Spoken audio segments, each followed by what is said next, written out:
Coucou, c'est Romaric Briand. Vous écoutez La Cellule, podcast critique des jeux de rôle. Vous pouvez me soutenir en souscrivant à mon Patreon ou bien soutenir mes invités en achetant leurs jeux. Bonne écoute. Alors moi, je suis pas du tout d'accord avec ce que vient de dire Darky. Il est pas là. Franchement, ça n'a fait, pas de sens. Je trouve que ses arguments sont un peu creux et vides. Moi, je trouve que carrément, il fait comme s'il n'était pas là. Mais il est là. Il est toujours un peu là. Puisqu'il s'occupe des sites internet. Darky est sur les internets. C'est le roi Darky, yeah. C'est l'interview que tu veux sur ta cassette.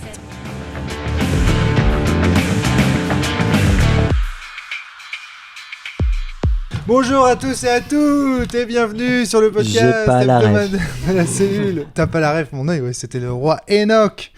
Voilà, bonjour à tous et à toutes et bienvenue sur le podcast hebdomadaire de la Cellule avec Jérémy Klein. Et on te casse déjà le podcast. Bonjour. Ça va la pêche? Non, attends, 2 secondes, je refais. Bonjour Darky. Ah oui, c'est vrai qu'il nous écoute en x2, exact. J'ai envie d'essayer aussi. Bonjour Darky. Et les autres qui parlent, qui écoutent normalement, bien sûr. Tu m'as explosé les oreilles. Bon, et nous sommes aujourd'hui avec Jérémy Klein et Flavie. C'est déjà le bordel, désolé. Ouais, c'est déjà le boxon. Pour parler justement d'une source de bazar autour des tables. Pas forcément. Il s'agit des enfants. Nous allons parler de jouer avec des enfants dans des parties de jeux de rôle et dans le jeu de société. Et j'avais pas compris ça. Moi, je pensais qu'on lançait les gamins quand tu disais jouer avec les enfants. Et tu apportais déjà, avant même que le podcast ne commence, Jérémy, une distinction entre jouer... d'un point de vue professionnel, parce que tu me parlais justement de jouer à la ludothèque avec des enfants. D'accord, ouais. Et puis jouer avec ses propres enfants, qui du coup n'est pas la même démarche. Voilà. Alors du coup, Flavie, vu que c'est toi entre autres qui nous a proposé cette émission, est-ce que tu voulais plutôt parler de jouer avec des enfants d'une façon générale ou plutôt jouer avec ses enfants ? Moi je pense jouer avec des enfants d'une façon générale et ensuite arriver sur jouer avec ses enfants. D'accord, ok, ça marche. Je voulais savoir parce que c'est quand même pas tout à fait le même sujet. Tu vois, dans un cas on va parler des émotions...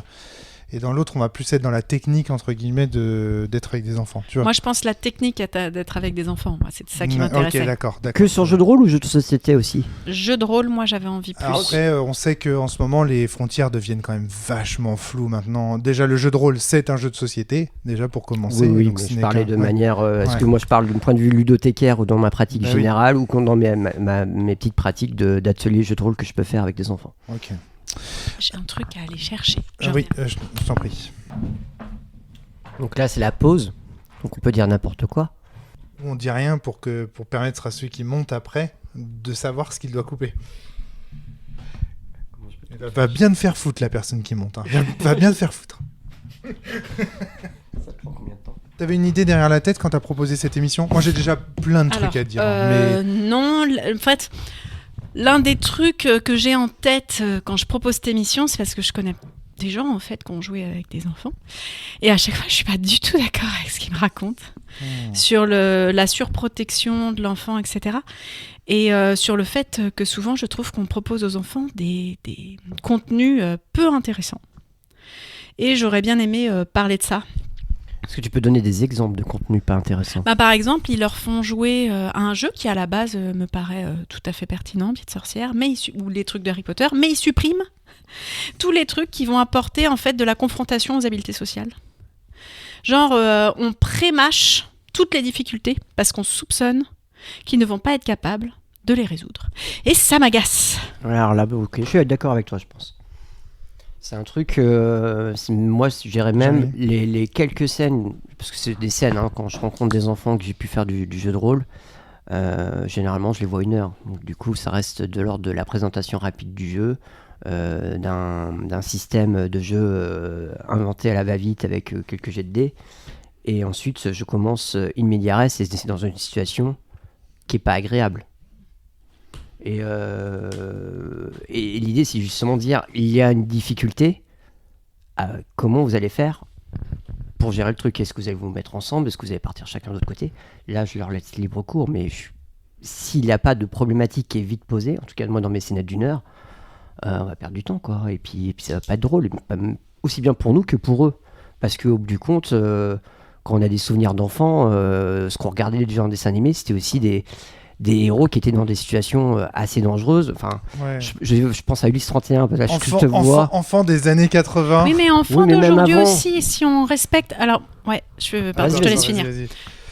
Même avant, je veux dire, dans toutes les histoires d'enfants, je pense qu'on va venir dans cette idée-là. C'est les contes, déjà, elles sont bien Hardcore, costauds. Le petit poussé, barbe bleue, on est sur du truc qui est bien galère. Et nous, dans les dessins animés, en effet, des années 80, mais je pense même plus tard, hein, Avatar, par exemple, a aussi des enjeux qui sont pas légers.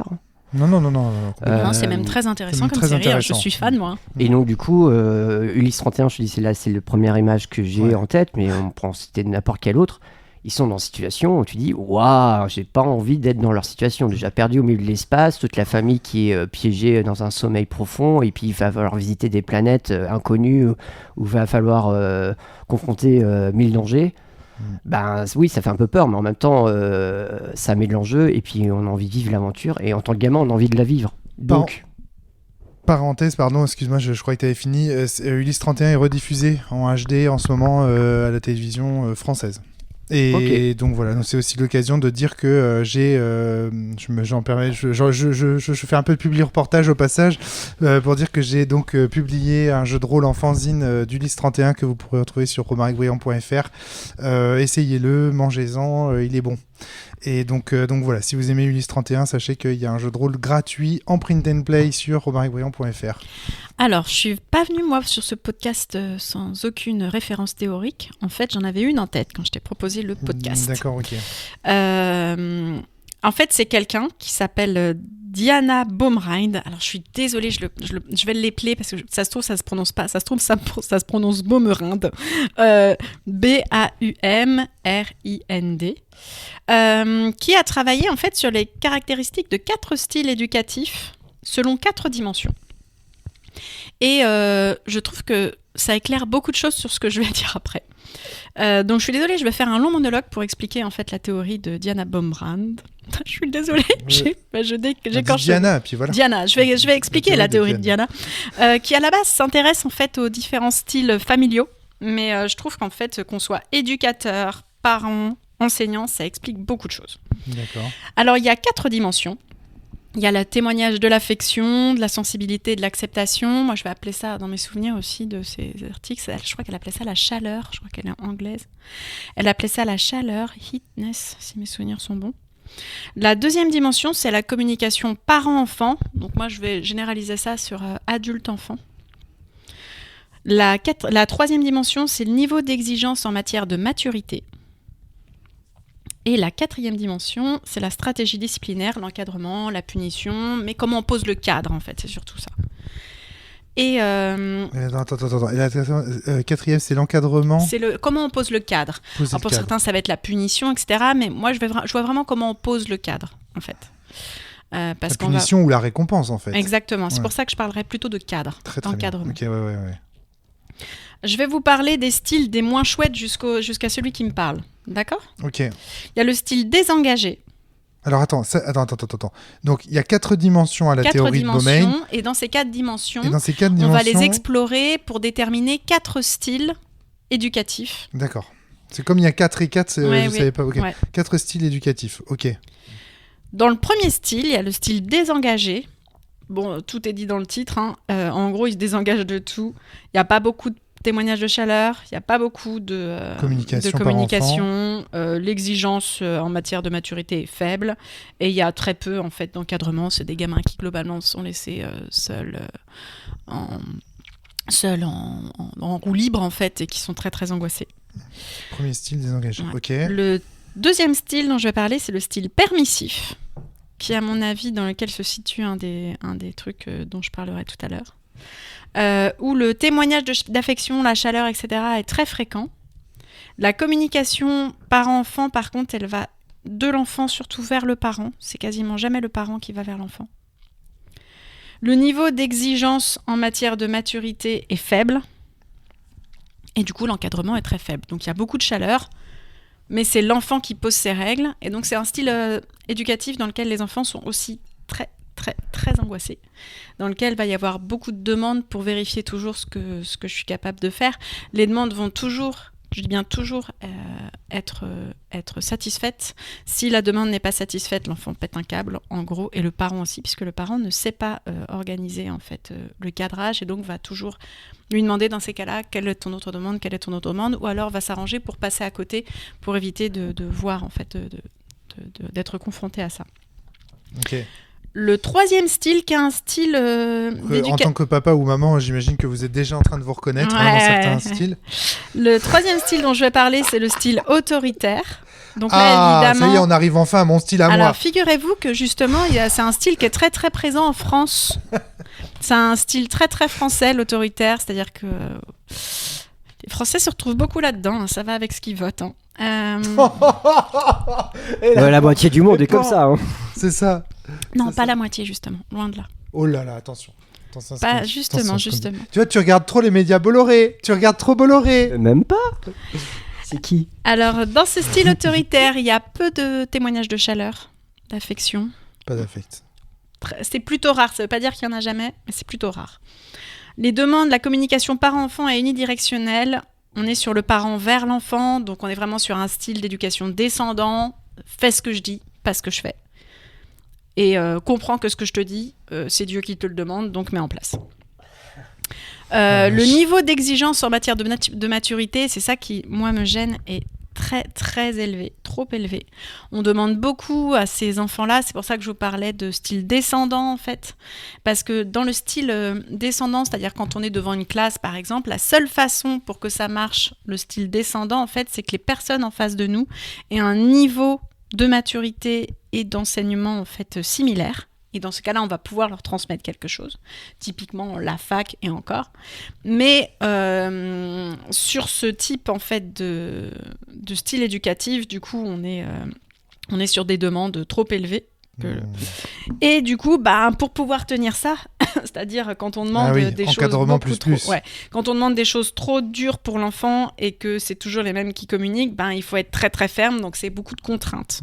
Et du coup, quand ça ne fonctionne pas, beaucoup de punitions. Trop bien. Et le quatrième style, trop qui bien, est évidemment... les punitions. Bien sûr, c'est à ça que je disais trop bien, pas du tout à l'exposé de Flavie, c'était évidemment en punition que je pensais. Oui, Et le dernier style, qui est le style, évidemment, vous vous en doutez qu'il faudrait tous investir, c'est le style directif, qu'on retrouve pas mal a priori en Italie. Donc évidemment, la chaleur dans ce style est très fréquente. Il y a beaucoup de sensibilité. C'est un style éducatif dans lequel on donne la primauté aussi à l'expression des émotions, où on va beaucoup guider l'enfant pour qu'il exprime ce qu'il ressent. Dans la communication parent-enfant, elle est bidirectionnelle. Le parent va avoir des demandes vers l'enfant, mais l'enfant va pouvoir avoir des demandes vers le parent. Et pourquoi c'est possible ça ? C'est parce que le niveau d'exigence en matière de maturité, il est élevé, mais pas trop élevé. C'est-à-dire qu'on va se baser sur ce que l'enfant est effectivement capable de faire en fonction de sa maturité. Pourquoi ? Parce que comme la communication est bidirectionnelle, vous connaissez votre enfant. Et voire même, si vous lui demandez à un moment un truc qui n'est pas adapté, il va pouvoir vous le dire. Pourquoi ? Parce que le système du cadre est ferme, mais pas mis en place par punition ou par contrainte, mais par persuasion. C'est-à-dire que l'enfant sait pourquoi il doit faire quelque chose. Parce qu'on le lui a expliqué. Et du coup, en fait, il va essayer et il sait que s'il échoue, il sera guidé. Ok. Et l'encadrement, alors ? Du coup ? C'est ce que je viens de dire, c'est la persuasion, en fait. C'est la conciliation aussi, je crois, dans mes souvenirs de la lecture de ce bouquin. C'est le fait il comprend les règles du cadre. Il comprend les règles et en fait, il est capable lui-même, par exemple, imaginons qu'un soir, un parent a invité des copains et en fait, la soirée perdure, mais le lendemain, il y a classe. Et les enfants vont venir d'eux-mêmes dire en fait, demain, il y a classe, donc on va aller se coucher. Tu vois, j'ai mis dans mon résumé, j'ai mis encadrement anarchiste en fait. Mais c'est ça, c'est l'intégration en fait des lois, compréhension en fait des règles. C'est la mise en place. On les respecte parce qu'on les comprend. Voilà, c'est en fait la personne en face de nous est une personne et non pas un enfant à modeler. C'est une personne à guider et ça change beaucoup de choses. Alors rapidement, je fais un petit résumé. Donc, on a 4 dimensions dans les styles éducatifs. Première dimension, dimension affective. Deuxième dimension, la communication entre le parent et l'enfant. Troisième dimension, le niveau d'exigence en matière de maturité. Quatrième dimension, l'encadrement, c'est-à-dire le cadre posé. Donc ça, ce sont les 4 dimensions sous lesquelles on va étudier ensuite les styles éducatifs. Donc on a le premier style désengagé, c'est on s'en fout de toutes ces dimensions. Le deuxième style, c'est permissif, où on va mettre l'accent sur l'affect. La relation va plutôt être de l'enfant vers le parent. Une exigence de maturité très faible, un encadrement très faible. Vient ensuite le style autoritaire, où il n'y a pas d'affect. C'est le parent qui dit à l'enfant, c'est du parent vers l'enfant, donc un aspect très descendant. On a une exigence en termes de maturité qui est souvent trop élevée. Donc le mot trop est important, c'est pas très élevé, c'est trop élevé. Et on a donc un encadrement plus, puisque pour faire respecter l'autorité du parent, il faut évidemment faire cadrer ferme. Et j'ajoute d'ailleurs que dans ce style éducatif... Ouais, bah c'est pas grave. Dans ce style éducatif, il n'est pas rare qu'il y ait des violences ordinaires. Normal. Pour maintenir la contrainte. Normal, j'ai envie de dire. Puis en plus, autoritaire. Bah oui, c'est la punition. Bah, c'est peut-être pas le meilleur moyen. C'est peut-être pas le meilleur moyen pour imposer son autorité. Mais justement, c'est le style directif, le 4e style qui répond à ce sujet. Non, ouais. Hop là, attends, 2 secondes, je regarde. C'est pas le nom du style. Attends, hop là. 4 styles, désengagé, permissif, autoritaire et directif. Hop là. Oui, c'est ça, excuse-moi. Le directif, donc lui, on a plutôt une affection, chaleur plutôt fréquente et avec une expression des émotions régulières. On a une communication bidimensionnelle, c'est-à-dire que l'enfant et le parent échangent et il n'y a pas non pas un aspect directoire c'est le parent qui décide ou c'est l'enfant qui décide. Là, on échange en fait. La maturité, bah, évidemment, les choix sont flexibles parce qu'ils dépendent des échanges qui ont eu lieu précédemment et l'encadrement. Lui est... moi, j'ai noté anarchiste, c'est-à-dire que chacune intègre les règles, en fait, à respecter et comprend, parce qu'il comprend, en fait, pourquoi ces règles sont là. Et chacune est aussi capable, dans ce cadre, dans ce style éducatif, d'échanger pour renégocier, rediscuter du cadre, etc. Ça, vraiment, on est vraiment dans mon truc, là. Ok. Bah, c'est très bien.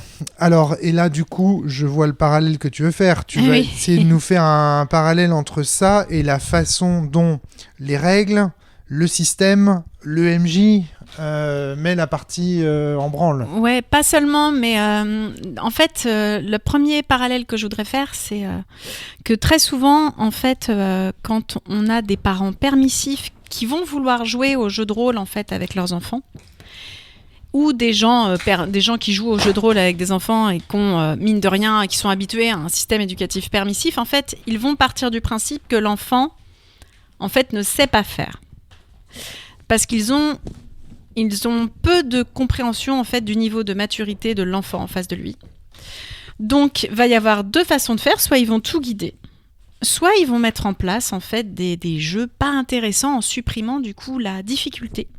Puisque la mise en place de la difficulté leur paraît en fait impossible, ingérable, insupportable, alors qu'en fait c'est ce dont l'enfant a besoin en fait pour grandir. L'enfant, il a besoin de se confronter à de la difficulté en étant guidé. En fait, c'est des parents qui veulent être parents mais ils veulent pas d'enfants. Ou alors c'est des gens en fait qui ont envie de masteriser à des gosses, mais en fait ils comprennent pas ce que c'est un gosse. D'accord. Et du coup en fait ils imaginent que l'enfant ne sait rien, ne va pas être capable de faire. Donc il y a en fait une vision de l'enfant qui moi me gêne beaucoup parce que en fait on part du principe que l'enfant est une chose fragile qu'il va falloir surprotéger et en plus à qui on suppose qu'il va être capable de rien faire en fait. Et c'est totalement absurde parce que l'enfant, s'il est guidé, j'insiste en fonction de la maturité, et ben en fait on va pouvoir faire des choses incroyables avec. J'insiste sur le niveau de maturité parce qu'il y a aussi l'extrême inverse où des gens qui vont confronter des enfants en fait à des choses qui sont pas du tout adaptées. Ouais. Je parle même pas. Alors, le sexe, j'en parle. Voilà, ça évidemment on évite, mais qui vont les confronter à des scènes de violence, même pour les films auxquels les enfants ne sont pas du tout prêts à être confrontés, y compris dans le jeu de rôle. Moi, j'ai déjà vu des trucs. J'étais là, hop, hop, hop, hop, hop, hop. On arrête tout de suite. L'enfant n'est pas du tout prêt. Je veux dire, il a 6 ans. On se calme. Là, en fait, on est sur du dosage. Le dosage, globalement, on va être très clair. Si vous savez pas, en fait, l'éducation nationale en a plein. Les films, en fait, vont vous apporter beaucoup de compréhension sur ce qu'un enfant d'un certain âge est capable de tolérer, en fait. À un moment, on se renseigne avant de jouer aux enfants parce que c'est un contrat social qui peut être qu'il faut rendre explicite. C'est-à-dire que l'enfant, c'est comme quand vous jouez avec des gens, vous avez un contrat social dans lequel vous allez décrire les lignes et les voiles. Et ben là, c'est pareil, en fait. Sauf que l'enfant, il n'est pas forcément capable de décrire ses lignes et ses voiles. C'est la différence, en fait, avec l'adulte. Parce que lui, en fait, il n'est pas au courant de son niveau de maturité vu qu'il est en train de le vivre et de le développer. D'accord. Donc là, en fait, ça va être à l'adulte d'être assez malin pour comprendre qu'en fait, il y a les lignes et les voiles de l'enfant et que même si l'enfant, à un moment, il dit « si, ça roule, tout va bien », en fait, ce ne sera pas forcément faisable pour lui de vivre certaines choses. Donc, on se renseigne sur le degré de maturité de l'enfant. Quand on ne le connaît pas avant de jouer avec lui, on se renseigne avec les gens qui le connaissent bien et surtout, on se renseigne sur son âge, en fait. Oui, son âge, c'est déjà un bon indice, ouais. Jérémy, est-ce que ça te fait réagir déjà ? Ouais, ça me fait penser aux gamins qui voient trop tôt Stranger Things, en fait. Où ils ont un côté fascination à moi, de cette série-là. Et en fait, ce qui parle, c'est surtout de leur fascination, mais ils voient pas l'histoire parce qu'ils sont pas aptes à être affrontés avec ça. Ça se trouve, ils l'ont vu en plus tout seul, ou même si c'est en famille. Mais toujours est-il que ils ont mis certains âges à Netflix. Alors, c'est pas discutable, ça peu importe. Mais quand on a 10 ans, je pense pas qu'on regarde Stranger Things tout seul sans avoir les clés de compréhension. D'accord. C'est vrai qu'on pourrait... Pardon. Et puis, en fait, les enfants, ils vont tendance à avoir besoin de parler de ce qui les a choqués. Ouais. Donc quand un enfant il va avoir vu quelque chose tout seul, il va pas avoir 36 milliards façons en fait de gérer ça. Pour en fait dans sa tête se dire que non, tout va bien, ses parents ne l'ont pas mis en danger. Il va rationaliser le truc en parlant beaucoup pour montrer qu'en fait il était capable de gérer ça. D'accord, ok. Alors que c'est un signe en fait que justement il a fait une sorte d'appel à l'aide inconsciemment, quoi. Ah, ça veut pas dire le gamin il peut avoir aimé ça, mais dans ces cas-là il en parle. Il y a différentes façons d'en parler. Si le gamin il en parle de façon systématique tout le temps, qu'il arrête plus de penser à ça, qu'il arrive plus à penser à autre chose, en fait, à un moment c'est qu'il s'est passé quelque chose dans l'esprit de cet enfant qui était pas jouable. C'est pour ça que moi je parle de fascination. Parce qu'il a vraiment quelque chose qui est de l'ordre de ça ne sort pas et que ça vient un sujet tout le temps présent au point que ça l'obnubile et que ça peut lui couper sa concentration en classe ou des choses comme ça. D'accord. D'ailleurs, à ce sujet-là, petite parenthèse issue du coup de mon boulot. Ouais. Il y a quelques années maintenant, parce que maintenant je bosse plus en ordinaire, mais j'avais une petite fille qui était nickel et tout, elle était en CE1, elle apprenait bien et tout, et du jour au lendemain, en fait, je la vois s'éteindre, elle est devant sa table, elle a les bras ballants. Et en fait, elle est absente. Elle regarde sa feuille, mais elle regarde les gens autour, mais elle n'est pas là. Elle arrive de moins en moins à parler. Et vraiment, je commence à être très inquiète. J'en parle aux parents qui me disent non, ça roule. Chez vous, c'est toujours nous. Et puis en fait, je vais voir la gamine, je dis écoute ma cocotte, je suis inquiète, qu'est-ce qui se passe ? Est-ce que tu veux me dessiner ce qui va pas ? Et elle me dit d'accord. Elle me dessine un clown. Et donc je lui dis mais pourquoi tu me dessines un clown, ma poupette ? Il a dit faut que tu dises rien. Généralement c'est pas bon signe quand il dit il faut que tu dises rien. Ah, ça commence comme ça, c'est mal. Ouais. Et en fait j'apprends que pendant que les parents faisaient la bringue, en fait en cachette avec son cousin qui lui n'a aucune idée de du degré de maturité d'une gamine de CE1 puisqu'il a 16 ans, lui a montré ça, la nouvelle version là. Ça, le clown. Hein. Ouais, et exactement. Et en fait, elle est traumate de chez traumate. Elle est incapable d'en parler, de penser à autre chose, et elle est kéblo dessus constamment, quoi. Donc on a parlé avec les parents, on a fait ce qu'il fallait pour la poupette, on a vu avec le psy, donc ça, elle allait mieux après. Mais voilà, donc ça, c'est ce qui peut arriver quand on fait pas gaffe au degré de maturité des enfants. Donc, il y a un juste milieu. Enfin, ouais. Voilà. Donc, évidemment, bon, là, on parle du scénario du pire. Oui, Flavie. Vraiment, voilà, c'est particulier. Alors, on va reprendre. Vous y allez direct là. J'ai l'impression qu'on est à la fin du podcast avant même de l'avoir commencé. Ça va être intense. Donc déjà, oui, c'est ça. Donc déjà, moi, premier élément, c'est de dire que le jeu de rôle, c'est un média formidable parce que il économise de l'écran, du temps d'écran. Il économise il mobilise plus exactement de l'imagination. Il y a de l'écrit, il y a du dessin, il y a tout ce qu'on veut pour les enfants. Voilà. Pour moi, déjà, il faut commencer par ça. C'est-à-dire que pour moi, le jeu de rôle, en tant qu'activité, en tant que média, il y a tout ce que tu veux pour les enfants, pour les détacher des paradis artificiels, des écrans. Il n'y a pas mieux. Au-delà de ça, c'est aussi un fantastique média pour travailler ce qu'on appelle les habiletés sociales. On est autour de la table. Et en fait, on va apprendre à interagir avec un groupe. Clairement. Et ça, quand on est une famille ou quand on veut être avec des gosses, c'est quand même la base. C'est quand même génial. Alors, je rappelle qu'il y a un... Alors, je sais plus, c'était quand ? C'était en 2023 ou 2020 ? Je ne sais... Non, pas 2020, parce que... Ok, 2022 peut-être. Bref, il y a quelques années, il y a un plan interministériel qui s'est monté parce qu'on s'est rendu compte que les habiletés sociales, c'était un truc qui était pas vraiment compris par les Français. Ok. Et en fait... Qui est très sous-évalué par l'éducation nationale. Ouais. Et aussi parce qu'en fait, aussi par les familles. Parce qu'on note beaucoup les savoirs. Et en fait, parce que si c'est interministériel, c'est parce que c'est pas uniquement l'éducation nationale, c'est Ouais. partout, y compris le travail, etc. Et on s'est rendu compte que c'est des choses qui font que dans le milieu du travail, en fait, ça coince. Et sinon, l'État s'en foutrait. Et donc, du coup, moi, je trouve que quand on est une famille, ou quand on va travailler avec des enfants, ou quand on va juste jouer avec eux, en fait, faire un média jeu de rôle qui va permettre à l'enfant de verbaliser des choses auxquelles il réfléchit, de verbaliser les émotions auxquelles son personnage va être confronté, etc. C'est un média fabuleux, Voilà, exactement. pour peu qu'il soit guidé. Et quand on est dans un style éducatif autoritaire où du coup l'enfant ne peut pas exprimer finalement en fait ses émotions, Ouais. en fait, ça va être un média formidable pour lui permettre d'y aller. Mais dans ces cas-là, il va falloir y aller dans un style directif. Ok, bon. Donc, habileté sociale, moi je voulais parler de l'imaginaire à la base, c'est-à-dire de dire que les images, justement, parce que vous, là, vous parliez des films, vous parliez du cinéma, des images où on est passif devant. Je voulais juste dire que là, on est actif, on crée ses propres images. Voilà, c'était pour répondre à ça. Maintenant, là, tu ouvres encore une autre boîte, qui est la boîte de l'habileté sociale, effectivement, et tu as bien raison, le jeu de rôle, ça permet d'apprendre à écouter les autres, d'apprendre à parler devant les autres, de savoir se taire, prendre en considération ce qui a déjà été dit pour créer le contenu fictionnel malléable. Bref, effectivement, c'est vraiment formidable de ce point de vue-là. Jérémy, un élément sur l'habileté, je t'ai vu à un moment donné... Ouais, moi c'est ce que j'appelle les savoir-être, c'est ce que j'ai Ouais. l'impression que je fais à la ludothèque, puisque ludo, donc ludique, on voit beaucoup l'aspect divertissement, mais en fait à la base, magistère ludique, c'est maître d'école.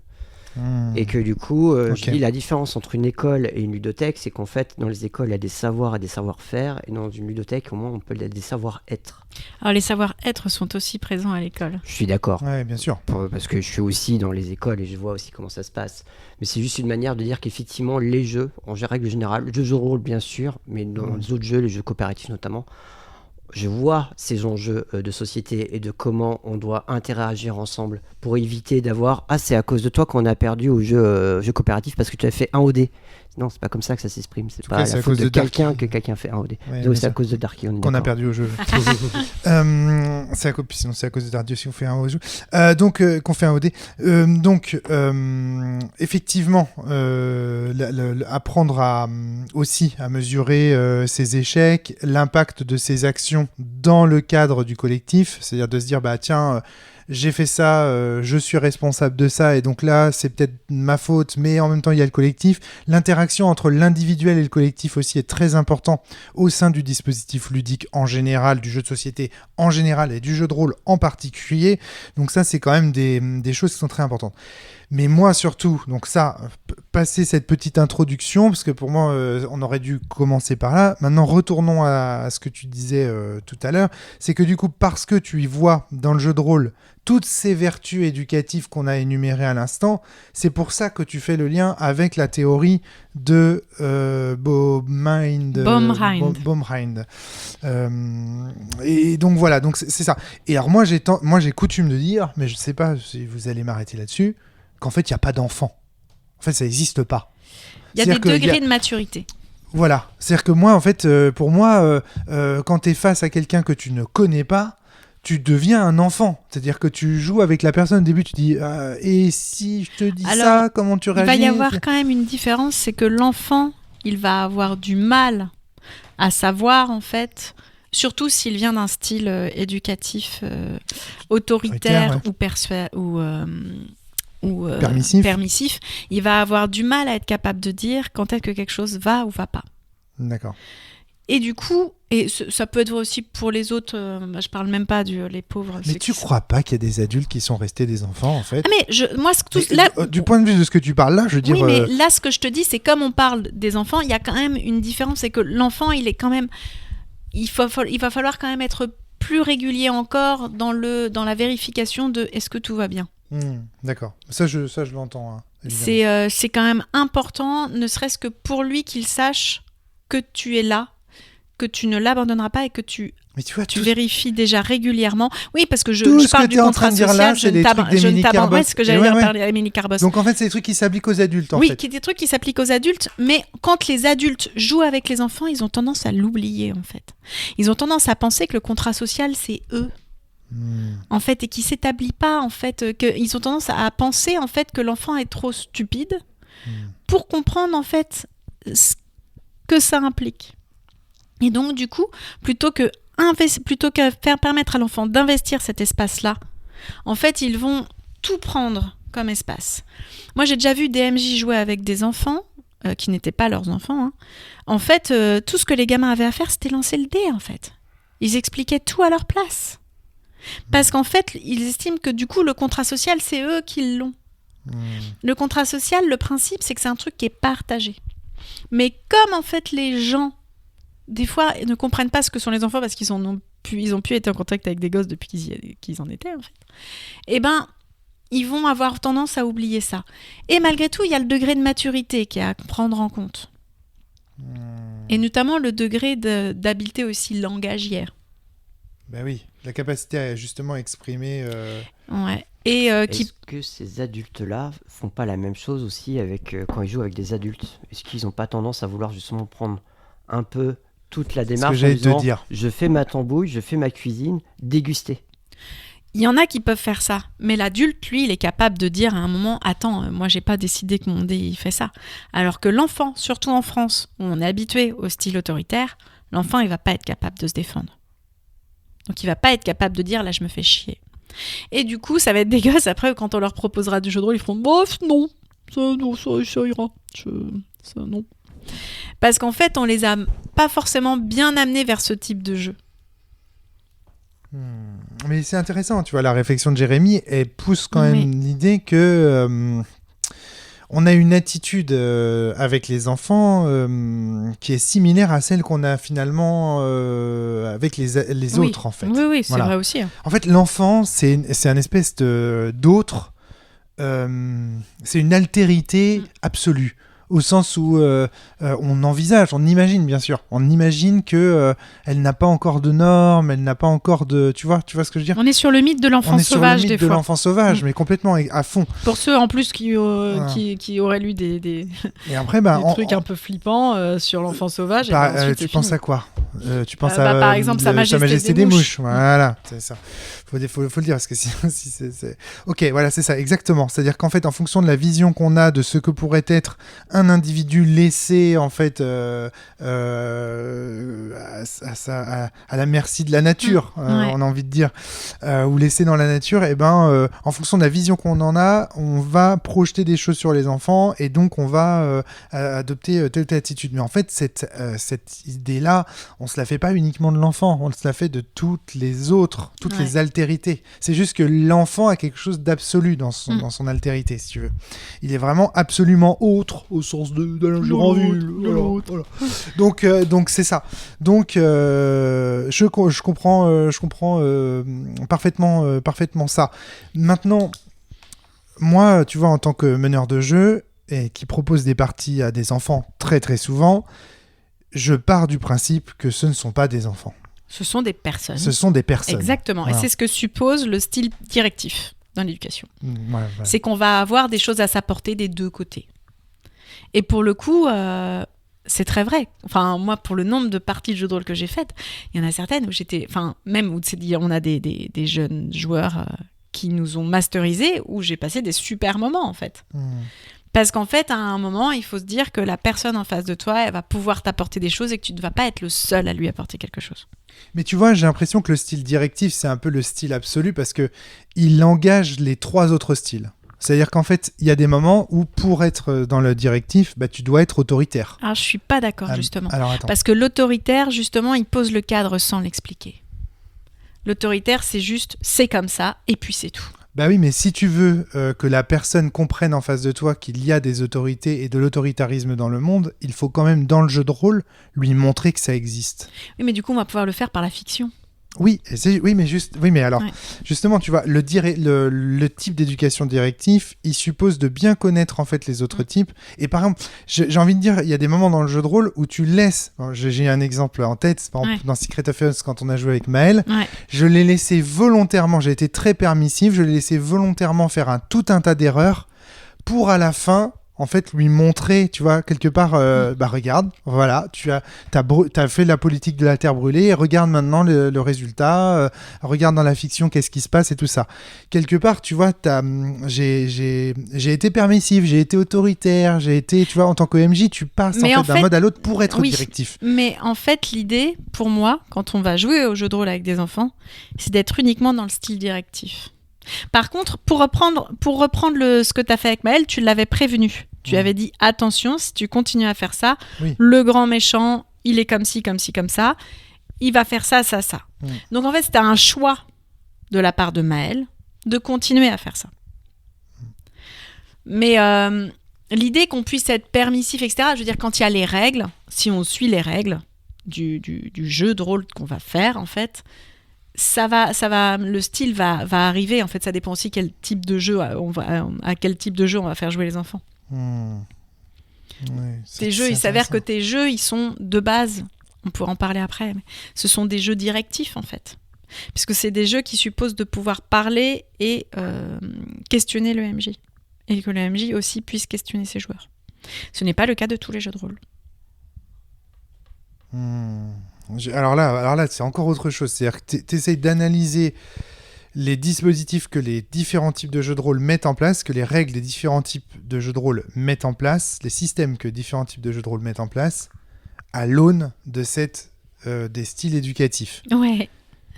Ok, mais ça, c'est je veux dire, c'est un podcast à part entière. On parle plus de jouer avec les enfants là. Mais non, mais là, c'était une digression. Ouais, mais ok. Parce que là, c'est abyssal en fait. Oui. Si tu commences à rentrer là-dedans, il faudrait voir, faudrait des critères d'évaluation, tu vois, de chaque règle et comment elles sont mises en place après autour de la table pour montrer ce qu'elles provoquent et. Bon. C'est abyssal. Quoi qu'il en soit, en tout cas, pour jouer avec des gosses, comment ça se passe ? Pour moi, la première étape, c'est de poser un contrat social avec l'enfant. Assez clair. Mais en fait, il va falloir rappeler, parce qu'en fait, les gens que je connais qui jouent avec les enfants, ils le font pas, en fait. C'est incroyable. Généralement, en fait, on va supposer que l'enfant, il n'y en a pas besoin. Qu'on suppose que, du coup... Alors qu'en fait, c'est ceux qui ont le plus besoin de précision. Donc c'est pour ça qu'en fait souvent les gens en fait qui jouent avec les enfants, ils vont avoir tendance soit à trop diriger, soit à supprimer toutes les difficultés, parce que comme le contrat social il n'a pas été établi, on compense comme on peut. Ouais. Donc établissez, c'est comme avec les grands, un contrat social, un je ne t'abandonnerai pas, tous les trucs d'Émilie Carbos. En fait ce qui est incroyable, c'est, excuse-moi je t'arrête, en y réfléchissant, parce qu'on a fait récemment, ça commence à dater de plusieurs mois maintenant, mais un podcast avec Jack sur la sécurité émotionnelle en live. Et en fait, je me rends compte que les consignes qu'on va donner là, ça va être exactement les mêmes. Donc en fait, c'est juste... Alors, et du coup, je reviens sur ce que je disais tout à l'heure par rapport à l'enfant. L'enfant, c'est pas un autre, c'est pas une altérité absolue. C'est une fragilité absolue. Et donc, du coup, c'est forcément un objet de care, un objet auquel on doit En faire fait, attention, c'est plutôt une prendre personne qu'on a tendance à objectifier. Et Alors moi, ça me dérange, en fait. Alors ça, c'est pareil. Ok, d'accord. Ensuite, Ouais. Ah oui, ça sent le gâteau, là, Flavie. C'est l'heure d'aller regarder. Mais c'est un objet fragile, en fait. Le terme personne, pour moi, c'est ce qui est le plus parlant. Parce que je considère même l'adulte est fragile. Oui, voilà, c'est ça. Mais sauf que l'enfant, excuse-moi, prends ton micro si tu veux continuer à discuter, mais le terme personne pour toi, tu disais, est pertinent parce que même l'adulte est fragile. Mais en fait, même l'enfant, c'est ouais. En fait, c'est qu'on considère l'enfant comme comme étant une personne d'une fragilité absolue, alors qu'on considère l'adulte comme une personne déjà solide. Est-ce que vous connaissez la différence? Enfin, j'ai lu un bouquin récemment d'un médecin, enfin un gros extrait d'un bouquin d'un médecin, je me rappelle plus son nom, qui parlait en gros de la notion d'objet de soin, sujet de vie, qu'on retrouve en fait pas mal dans les hôpitaux, le médico-social, etc. Le truc de ce bouquin, mais qui à mon avis là peut aller dans ce qu'on raconte, c'est que on peut être tenté quand on est dans le care notamment et dans ce type de métier-là, de considérer la personne en face de nous uniquement comme un objet de soin. C'est-à-dire que nous, on sait ce qu'on doit lui apporter, et donc du coup, on va lui apporter les soins nécessaires en mettant de côté le fait que cette personne soit un sujet de vie. Un sujet de vie, donc avec une subjectivité, des besoins spécifiques, des envies spécifiques. C'est l'apport du médecin, c'est-à-dire que le médecin, il va s'occuper du physique, et puis du coup, on a fait la dichotomie à la Renaissance entre l'objet physique, le corps, et le psychique, donc l'âme à l'époque. L'âme, voilà, c'est ça. On a vraiment séparé ça, et on a gardé ça, je pense, pendant longtemps, et encore à l'heure actuelle, même si, effectivement, c'est des sujets qui reviennent en disant le corps et l'esprit, en fait, c'est quand même la même chose, ils sont intégrés ensemble. Mais oui, je pense que la plupart des médecins part sur le principe que j'ai une blessure, je la soigne. On s'en fout que ce soit un homme, une femme, un enfant. Et du coup, c'est des trucs qu'on va pouvoir retrouver qui, à mon avis, me semblent assez pertinents quand on parle des enfants, parce que les gens, ils vont avoir tendance à objectifier les enfants comme des objets de soins particuliers. Il va falloir prendre soin d'eux, faire attention à eux, surtout faire attention à ce que rien ne leur arrive, comme dans le monde de Nemo. Oui, mais s'il se passe ça, en fait, il risque de jamais rien leur arriver. Sauf qu'un enfant, c'est pas uniquement quelqu'un à qui on change des couches, à qui on prépare des repas à heure fixe, etc. C'est aussi quelqu'un qui a sa propre subjectivité. Et en fait, le jeu de rôle, c'est une rencontre de subjectivité autour d'une table. Et donc, du coup, on ne va pas pouvoir, ou si on le fait, si on peut, mais si on fait comme si cette subjectivité n'était pas intéressante ou pas importante parce qu'on est là avant tout pour faire qu'il ne lui arrive rien, et ben en fait, ça ne marche pas, que ce soit dans la vraie vie, mais comme autour d'une table de jeu de rôle, en fait. Ouais. Donc on reprend cette phrase de Nemo, si tu veux qu'il ne lui arrive rien, il risque de ne jamais rien lui arriver. Qui est une phrase de Dory. Incroyable, qui est une phrase incroyable, qui est tellement éternelle en fait. Tu pourrais mettre ça sur le fronton du temple de Delphes ou je sais pas où, tu vois. c'est génial. Donc effectivement, si tu fais trop attention en fait, si tu objectives trop la personne qui est en face de toi, tu la prives aussi d'une agentivité en fait. D'une agentivité, et en plus, ce qu'on a en face de nous quand on a des enfants, c'est une subjectivité en développement, donc qui a besoin de se confronter à des problèmes à résoudre, qui a besoin de se confronter à des histoires à résoudre. En fait, et du coup, si on lui permet pas ça dans le jeu de rôle, c'est trop triste quand on joue avec eux, en fait. Oui, c'est justement le lieu pour ça. Donc. Mais oui. Donc, en fait, c'est justement là où il va falloir, en fait, accepter d'y aller, en fait.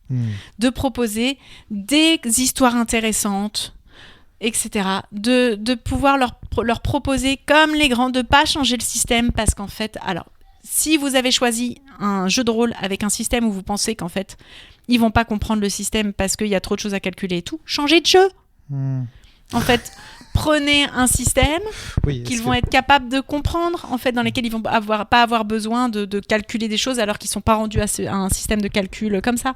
Est-ce que Donjons et Dragons est le meilleur jeu de rôle pour commencer à jouer au jeu de rôle, Flavie? Bah, ça dépend l'âge des participants et s'ils ont déjà vu en fait ce type d'addition et de multiplication à l'école, par exemple. Pas mal. Belle réponse.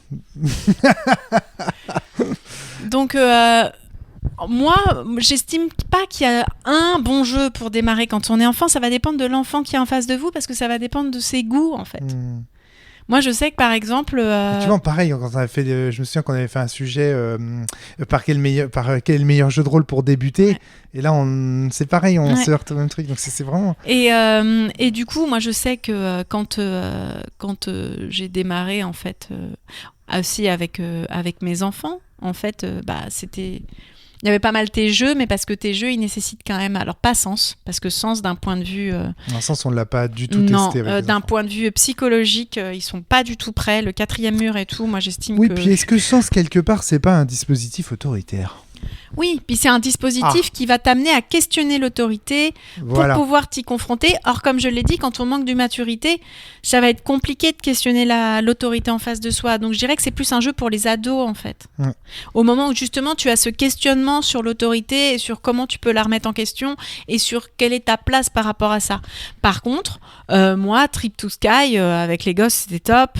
Enfin, Secret of Eons, qui n'est pas encore sorti, mais avec les gosses, c'était top. Il est sorti sur Patreon. À ta démarche ludographique, c'est-à-dire que Sens est ton premier jeu, là où justement tu questionnais les jeux d'avant pour essayer d'aller vers les jeux futurs. Tout à fait, exactement. Ouais, tout à fait. Ouais. Mais moi-même, j'étais en crise d'adolescence et en rébellion par rapport au jeu de rôle classique.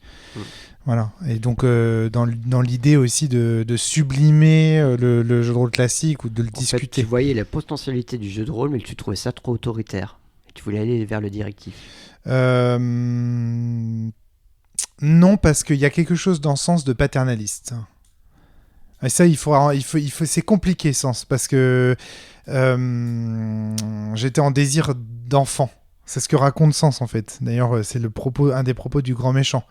Et de trouver une succession, un héritier, une descendance, etc. En fait, et donc, du coup, il y avait en même temps une critique de l'autorité, une rébellion, une révolte métaphysique au sens d'Albert Camus, quasiment. Mais il y avait aussi un côté... il y a deux dimensions. En fait, ce qui est marrant, c'est qu'il y a une discussion dans le sens entre Dieu le Père et son fils rebelle, si j'ose dire. Et donc, du coup, c'est compliqué de situer l'objet.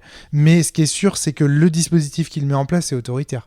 Et d'ailleurs, ça n'a pas manqué de faire l'objet de plusieurs critiques. Plusieurs critiques ont vu cette dimension autoritaire de Sens et l'ont critiqué.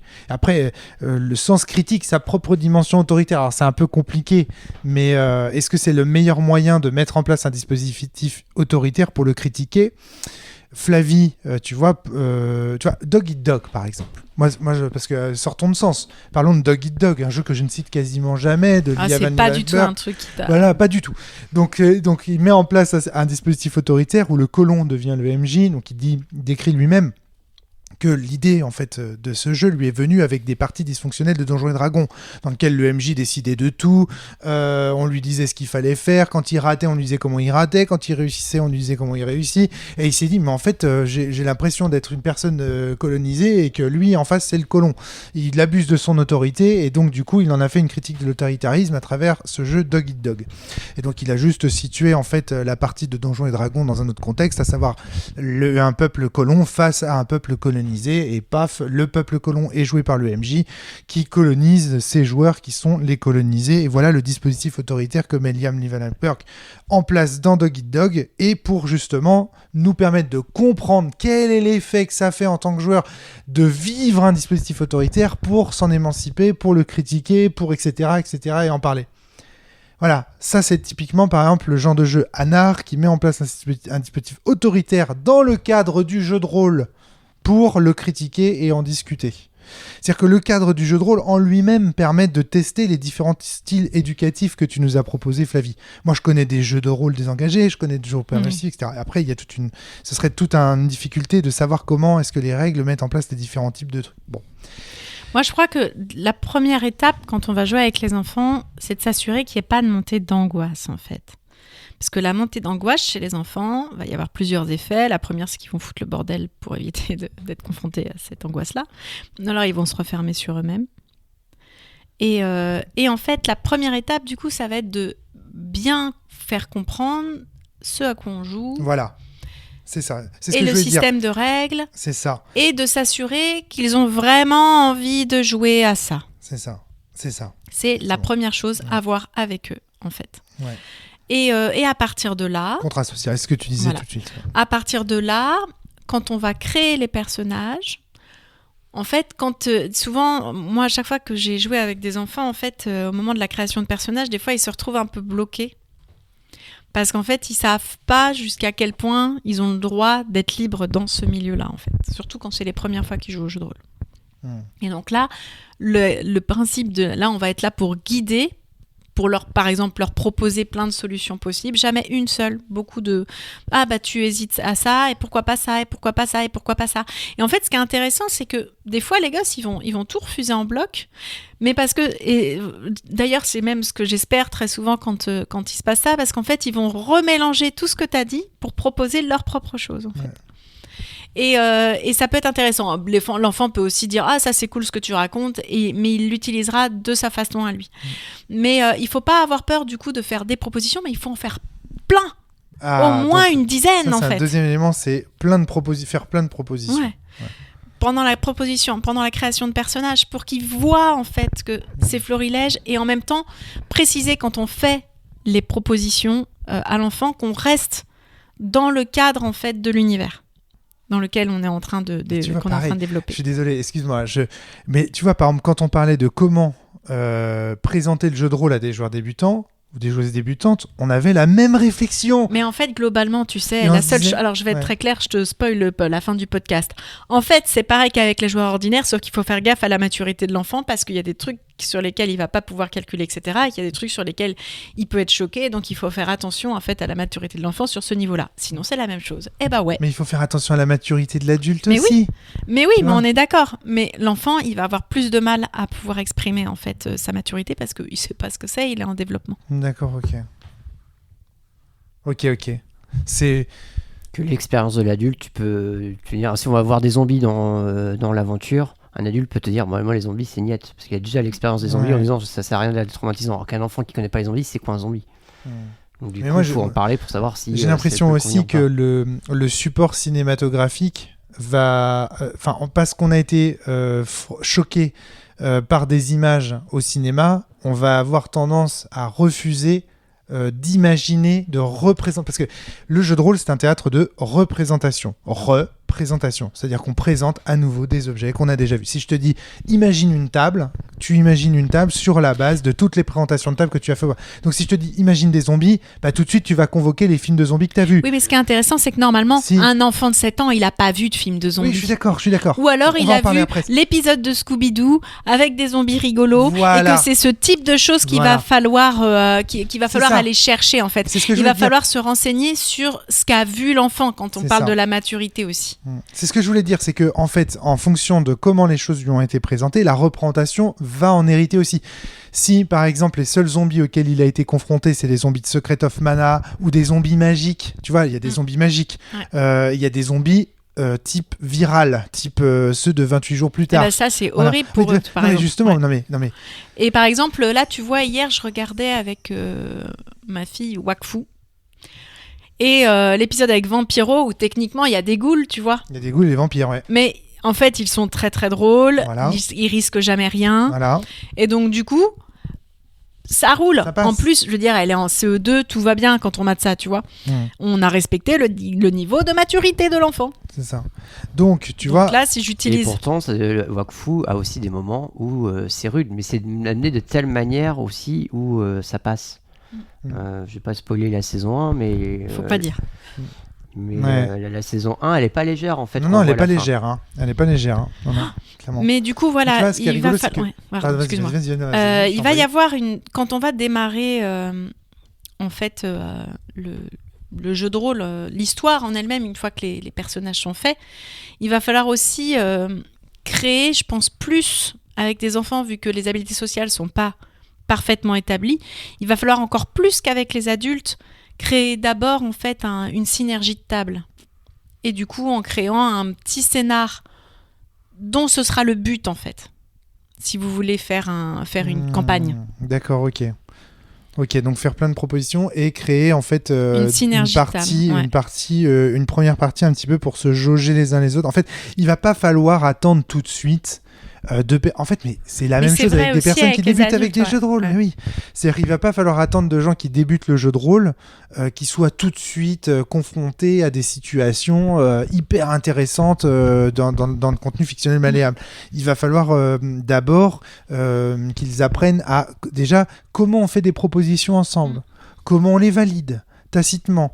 Qu'est-ce que le jeu prévoit pour valider telle ou telle proposition? Comment le meneur de jeu, comment qu'on peut réagir? À quoi on a le droit? Je me souviens, là récemment, on a fait jouer à plusieurs jeux de rôle Caroline, qui débute le jeu de rôle, et qui est une adulte, et elle a eu des remarques qu'un enfant aurait pu avoir. C'est-à-dire que du coup, on se retrouve confronté à un nouvel objet, le jeu de rôle. Eh bien, on doit, comme un enfant, l'appréhender en jouant avec, en comprenant j'ai le droit de faire ça, j'ai pas le droit de faire ça. Et si j'aurais le droit, si les crocodiles ils étaient loin de la pastèque, d'aller chercher la petite pastèque. Voilà, référence à Chris Houghton. Mais tu vois, c'est ça. On teste des choses, on teste des limites. Et donc, ça, n'importe quelle personne le fait. Pas de particularité par rapport aux enfants là-dessus, je trouve. Sur les enfants, si vous voulez, je vous le dis, c'est un truc qui serait très intéressant de mettre en place, de la tension dramatique dans l'histoire que vous allez mettre en place. Par contre, ça ne pourra pas être tout le temps de l'hyper-tension dramatique. Ouais. Pour plusieurs raisons. La première, c'est que du coup, c'est des trucs qui mettent mal à l'aise en fait des enfants parce que du coup, les habiletés sociales sont pas complètement claires et vous savez pas tout ce qu'ils vivent chez eux et notamment s'ils sont confrontés à un style directif fort, autoritaire fort. Ça va aller. S'ils sont confrontés à du Freinet, ça va. Du Freinet, ouais. Ça va bien se passer. Mais s'ils sont confrontés à de l'autoritaire chez eux, le fait qu'il y ait de la tension dramatique, à un moment, il va falloir la désamorcer avec de l'humour ou avec des trucs mignons. Moi, j'aime bien rajouter des petits trucs mignons. Ouais, tu parles, ils sont horribles tes trucs mignons. Je connais le Medfly. Non, mais avec les gosses, je fais pas du Medfly. Je te connais. Avec les gosses, je fais du vrai mignon. Et n'hésitez pas à faire. En plus, c'est des trucs vraiment. Enfin, quand vous amenez de la tension dramatique, n'hésitez pas à faire popper des lapins ou des trucs si vous savez que la personne en face de vous en fait aime ça, parce que en fait ça va dédramatiser le truc. Il va y avoir en plus une relation qui va s'établir avec les personnages qui vont être attachantes en fait. C'est ça, le lapin il va être attachant et à la fin de Sens Néant, paf, tu le tues le lapin. Non. Bon, d'accord, ok. Mais pourquoi? C'est ça. Je vois bien l'idée, je la connais moi, je connais Flavie. Hein. Et du coup, d'amener plein de petites choses qu'ils vont pouvoir réutiliser en fait. Là, je vous parle de lapin, mais l'idée c'est qu'il y ait plein de petits personnages comme ça auxquels ils vont s'attacher et qui vont peupler leur imaginaire quand ils vont être en train de jouer et qui vont pouvoir aller solliciter quand ils vont jouer. Et vous allez voir que en fait, ça va très bien marcher. Ils vont dire d'accord, écoute, il y a mon lapin près de moi et en fait, le lapin va se mettre à faire plein de trucs. Et va même y avoir des dessins de lapins qui vont popper sur la table et qui vont transformer un peu le système de jeu parfois. Enfin, là, je vous donne l'exemple des lapins, mais il y a plein d'autres exemples, des farfadets, etc., les chiens gobelins que j'ai vu popper et faire des choses assez incroyables. Ouais, en fait, l'idée, c'est que vous leur donniez en fait des choses qu'ils vont avoir envie d'utiliser comme les grands, mais à leur niveau de maturité, en fait. C'est-à-dire que si vous avez en face de vous un petit garçon dont le rêve, c'est d'avoir un chien, et que vous lui en mettez un dans le jeu de rôle, mais je peux vous jurer qu'il va vous faire des trucs fantastiques avec. Et en fait, d'où le fait que je parle aussi du degré de maturité, et c'est aussi rencontrer et connaître les gens en face de soi, et donc les enfants sont des gens, et donc n'hésitez pas à les rencontrer et à mettre des choses en fait, et vous allez voir qu'il va y avoir beaucoup d'humour qui va popper de toutes ces choses-là, parce que si vous allez en fait prendre des choses dans cet imaginaire un peu affectif et affectueux qu'ils ont, en fait, vous rapportez de la chaleur dans la partie. Ce qui fait que vous allez... La chaleur au sens de la théorie de tout la à chaleur l'heure. de Baumrein. Et du coup, vous allez pouvoir, à côté de ça, du coup, poser des difficultés en lien avec leur degré de maturité, que vous saurez qu'ils pourront... à laquelle ils pourront répondre, puisque avec vous à la table, mais aussi dans la fiction, il y aura de la chaleur s'il y a un souci. Ils ne seront jamais seuls. N'hésitez pas aussi à mettre en place un adjuvant adulte pour les aider, qui n'est jamais là, qui ne fait jamais rien, mais quand ils ont un problème, genre leur personnage va mourir ou c'est trop horrible, il pop et il les aide en fait. Oh, c'est génial, c'est exactement. Tu es en train de dire tout ce que j'ai fait dans Secret of Heaven avec les enfants. Oui. C'est un hasard. C'est complètement un hasard. Je connais pas du tout ce truc. Non, ça c'est moi qui. C'est quand j'ai lu cette théorie, je me suis dit qu'en fait ça expliquait beaucoup de choses. Ah. En fait, C'est marrant, parce ça. que l'idée c'est qu'en fait. C'est un personnage sécurisant en fait, Ouais. au cas où si ça foire, si tout foire, Exactement. ça leur permet d'avoir un cadre dans lequel ils peuvent s'exprimer, dans lequel ils peuvent faire dans des lequel erreurs, ils peuvent, mais ils savent qu'ils seront rattrapés en fait. Exactement, c'est le je ne t'abandonnerai pas, y compris dans la fiction. Parce qu'en fait, on a tendance à considérer que... Et c'est pour ça qu'en fait, les gens, souvent, ils osent pas et qu'ils rendent tout trop simple. Ils ont tendance à considérer qu'il y a juste le système autour de la table qui va jouer. Or, quand on joue avec des enfants, l'histoire est un système Oh là en là elle-même. là là. Moi, c'est incroyable comme la fiction a un impact sur les jeunes enfants. Je trouve plus que sur les adultes. Alors de ce point de vue, il y a une vraie différence. Tu vois, depuis tout à l'heure, j'essaye de te troller sur le fait que ce sont juste des personnes, mais là-dessus, c'est-à-dire que la représentation, c'est-à-dire que quand tu leur racontes une histoire, ils sont dedans beaucoup plus facilement que des adultes en fait. Ouais, tout à fait. Ça, et c'est pour ça qu'il faut faire attention à ce qu'on va leur raconter. Du coup, mettre ce style directif dans la fiction aussi. Mettre de la chaleur, mettre un cadre dans lequel on va pouvoir questionner adultes, enfants. Les deux vont pouvoir questionner. Mettre tout ça, mais dans la fiction aussi. Juste par contre, quand tu disais tout à l'heure, il faut bien connaître les enfants pour bien les mener dans la fiction et bien les guider dans la partie de jeu de rôle, ça c'est exactement ce qu'on disait aussi pour les adultes. Aucune différence par rapport à ça. Mais par rapport aux éléments... C'est-à-dire que faire attention à la fiction racontée beaucoup plus que... Parce que dans une partie de jeu de rôle, il y a plein de niveaux d'intégration d'implication au sein de la fiction. Il y a des parties, moi j'ai fait des parties de jeu de rôle avec des gens qui passaient leur temps à se marrer. Limite la fiction, on s'en foutait un petit peu. Je me souviens quand on avait fait le jeu de rôle avec les vieux là, comment ça s'appelait, les trucs des pads. Ouais, tu vois. Franchement, le nom, mais tu vois la fiction, on s'en foutait complètement. Ouais. En fait, on passait un bon moment tous ensemble autour de la table, par exemple. Tu vois, ce genre de partie, je suis pas sûr que les enfants ça. Non, ça va leur passer au-dessus parce que c'est pas ce qu'ils recherchent. Parce que ce qu'ils recherchent, en fait, c'est une explication du monde qu'ils recherchent, en fait. Ils cherchent à découvrir qui ils sont dans un monde dont ils cherchent aussi la signification. D'accord. C'est ce qu'ils font dans les jeux de récré aussi. En fait, ils font déjà du jeu de rôle entre eux quelque part. Mais oui. Ouais. C'est juste que là, on le fait par l'intermédiaire de maintenant que tu es capable justement de bien te projeter dans ta tête une histoire, tu vas pouvoir la vivre autour d'une table et tu vas pouvoir faire des jeux que tu n'as peut-être pas vu encore ou que tu n'as pas essayé de faire. Et allons-y, banco quoi. Ça m'ouvre une autre boîte. Je suis désolé que je voudrais ouvrir et refermer très vite, mais c'est que pour moi, c'est important en tant qu'adulte de montrer à mes enfants que je continue à jouer.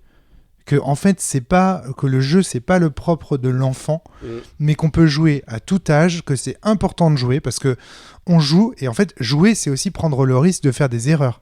Quand on joue avec une balle, on prend le risque de la faire tomber.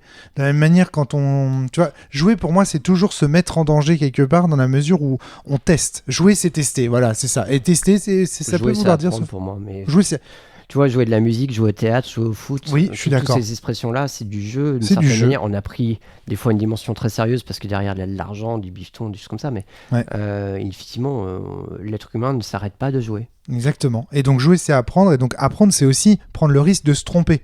Et donc de voir les adultes continuer à jouer, continuer à se planter, continuer à lancer des dés, à rater des actions et à rigoler quand ils ratent, je trouve que c'est très important pour ça a une vertu éducative en soi, en fait, je trouve. Ouais. Et moi, un truc que j'ai remarqué aussi dans le fait de jouer avec les enfants, c'est que quand on va démarrer en fait la partie, et ce qui fait dire aux gens d'ailleurs que c'est... J'ai entendu des gens déjà dire que c'était pas très intéressant de jouer avec des enfants, mais parce que vous n'avez pas été assez loin avec eux et que vous n'avez pas fait durer le truc. C'est au début, en fait, comme les enfants n'osent pas se mettre à nu et être confrontés à des situations de discussion, etc., en fait, ils vont tendance à aller chercher en fait l'aspect bagarre du système. Parce qu'il se passe quelque chose et qu'ils vont pouvoir en fait savoir exactement ce qu'ils vont pouvoir faire dedans. Ah bah là, je lui mets un coup de poing, etc. Alors ça, c'est déjà des enfants d'un certain âge. Ouais, moi j'ai beaucoup joué avec des petits ados à partir de Voilà, 10 ans. parce que les petits enfants, parce que pour moi, pour avoir joué avec des enfants vraiment très petits, je peux te dire que c'est totalement Ouais, c'est l'inverse. l'inverse. Ouais, c'est-à-dire qu'ils vont vouloir rester le plus longtemps possible dans la conversation. Ah bah dans ces cas-là, je fais d'abord le point ado et on fait la différence avec les jeunes enfants. Parce que c'est Donc différent. c'est ce qui explique du coup parce que les ados ont beaucoup de mal à se mettre à nu aussi. Et du coup en fait ils vont avoir tendance à vouloir chercher la bagarre. Et par contre si au fur et à mesure vous rajoutez entre les scènes de bagarre des scènes de discussion et de mise à nu qui durent de plus en plus longtemps en fait, mais qui au début sont assez petites. Ça tu parles des ados. Hein. Des ados, ouais.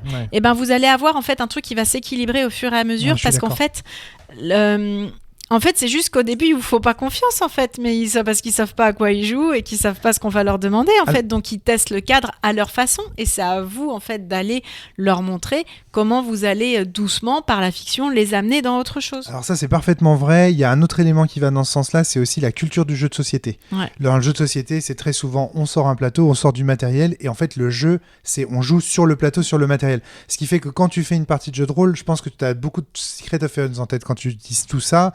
Et en fait, quand dans Secret pas seulement, of... mais pas seulement, il y a l'œil noir et tout ça. Je sais bien, mais l'œil noir, le dispositif, il est très proche de Secret of Heroes. Donc, en fait, le truc, c'est que du coup, on sort un jeu de plateau, on sort un jeu de société, donc on regarde d'abord les figurines, on regarde d'abord le plateau, on compte les cases, parce qu'on a cette habitude vis-à-vis du jeu. Et en fait, il y a une vraie culture, une acclimatation à l'idée que la fiction va avoir un impact sur les mécaniques de jeu.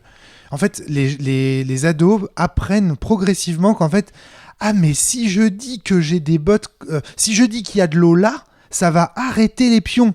Et oui, il n'y a pas que la mécanique, il y a aussi une dimension fictionnelle qui entre en jeu. C'est ce que Frédéric Sintès appelle le positionnement. C'est-à-dire que dans le jeu de rôle, le positionnement n'est pas uniquement mécanique, ce n'est pas que le matériel qui fixe. La fiction a un impact sur les coups possibles pendant la partie. Tiens, j'ouvre juste une parenthèse sur le positionnement, là, puisqu'on est en train d'en parler. Il y a un excellent podcast avec Valentin Touzeau et Angel Dust JDR pour l'occasion de la sortie des cordes sensibles de Frédéric Sintès sur le concept de positionnement chez Frédéric Sintès. Si vous ne connaissez pas cette théorie, si vous n'avez jamais entendu parler de cette théorie, foncez sur le live de Angel Dust JDR avec Valentin Touzeau sur le positionnement de Frédéric Sintès. C'est super intéressant.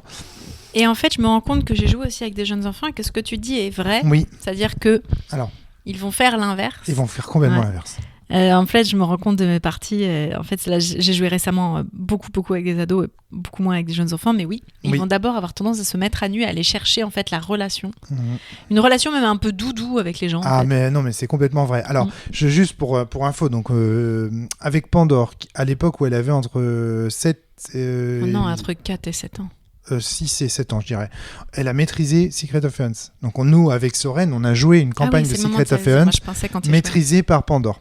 Et il y avait 0 combat. C'est-à-dire qu'on rencontrait des méchants, il y avait le petit frisson pendant l'exploration, et en fait, on découvrait que les méchants, ils faisaient de la cuisine, ils mangeaient du chocolat, et qu'en fait, du coup, les méchants, à la fin, ça finissait que on avait sur le plateau de jeu, c'est vrai, 20 donc des personnages qui nous suivaient. Comme des Pokémon, c'est-à-dire que chaque fois qu'on rencontrait quelqu'un, Pandore ne le lâchait plus, c'est-à-dire que le PNJ nous suivait. Donc on a fini, on a commencé, on était à 2 avec Soren, on explore une grotte, on ressort de la grotte, on est 30, parce qu'on a 20 gobelins qui nous suivent avec des tablettes de chocolat, on a 2 nounours qui sont en train de discuter de ceci, cela, on a un petit dinosaure que je sais plus quoi, enfin, en gros, tu vois ce que je veux dire ? Donc là, et pourquoi ? Parce qu'à aucun moment, Pandore n'a voulu résoudre ses combats. C'est-à-dire qu'elle nous préparait, elle faisait des simulacres il va y avoir une grosse baston, la Soren, faut qu'on se prépare, faut que machin. Et en fait, au dernier moment, elle voulait surtout pas que ces personnages. Alors que pourtant, Secret of Heroes prévoit que après les bagarres, il y ait aucun mort. Hein. Donc il n'y a pas de destruction de personnages dans Secret of Heroes. Au pire, ils sont assommés, au pire, ils fuient, etc. Et bien, même malgré ça, elle voulait pas rentrer dans le système de résolution parce qu'ils disaient, oh, ça va être compliqué, on va y passer des heures. Elle, ce qui l'intéressait, c'était de savoir comment on allait devenir le copain du cuistot gobelin qui utilisait des tablettes de chocolat pour manger ses escargots. Ça, c'était beaucoup plus important. Et donc, il y avait un vrai côté, on se retrouvait dans la maison de poupée de Pandore, si tu veux, à cette époque-là. Et donc, du coup, là, pour le coup, il n'y avait pas de bagarre, pas de système. Et c'était assez génial, en fait, de se retrouver dans une maison de poupée, ça c'est marrant. Ça me fait penser... vas-y. Vas-y, non, vas-y. Je me demande si c'est pas en lien avec le travail d'Henri Vallon qui a découpé le développement de l'enfant en vraiment 2 parties, où il y a des phases où l'enfant est centripède et ensuite centrifuge, c'est-à-dire que des fois l'enfant est plus centré sur lui-même et des fois l'enfant est plus centré sur les autres. Ouais. Je me demande si c'est pas en lien avec ça. Eh ben, alors effectivement, maintenant que tu le dis, quand elle posait les dés, elle nous regardait énormément et elle regardait nos attentions. Quand elle commençait à jouer les personnages, on avait l'impression qu'elle était un peu dans sa tête, un peu dans son monde. Donc il y a vraiment ces deux idées elle va vers les autres, puis ensuite, et à un moment donné, on se demandait même si elle n'était pas en train de jouer toute seule. Parfois, elle disait rien. Et on avait la sensation qu'elle se faisait des propositions à elle-même, mais qu'elle ne verbalisait pas, qu'on n'entendait pas. Alors il y a plusieurs choses que je vais Comme pouvoir quand on joue, sur lesquelles je vais pouvoir vous aiguiller du coup sur déjà en fait la découverte du jeu de rôle sur les jeunes enfants, c'est un truc de ouf pour eux parce que c'est la découverte du discours performatif. Ce qu'ils disent est effectivement réel. Ah oui. Ah oui, c'est vrai que c'est dangereux ça aussi peut-être. Non, pas du tout, parce que du coup, en fait, c'est dans un cadre fictionnel, donc ils voient bien que c'est pas réel. D'accord. Mais il y a un côté où la parole va être ouf, tu vois, parce que d'un coup, ce qu'ils vont dire va pouvoir être vrai, même si tu vois la différence, eux, ils font la différence. Ouais, d'accord. Mais du coup, c'est dans le faire semblant, quoi. Voilà, et du coup, pour eux, c'est quelque chose qui est vraiment qui leur fait beaucoup de bien dans la tête, en fait. Donc, mais t'imagines ce que ça doit leur faire de se dire les adultes le croient. Parce que moi, pendant des années, j'ai joué tout seul, et en fait, quand je disais des trucs aux adultes, ils en avaient rien à foutre. Là, quand elle me décrit le doudou, je dois faire comme s'il existait, tu vois. C'est-à-dire, et puis mettre en place un dispositif où c'est l'enfant qui masterise, c'est quand même drôlement bien, parce que c'est l'enfant qui va pouvoir, en fait, pour une fois, être l'éducateur, et du coup se rendre compte que s'il est trop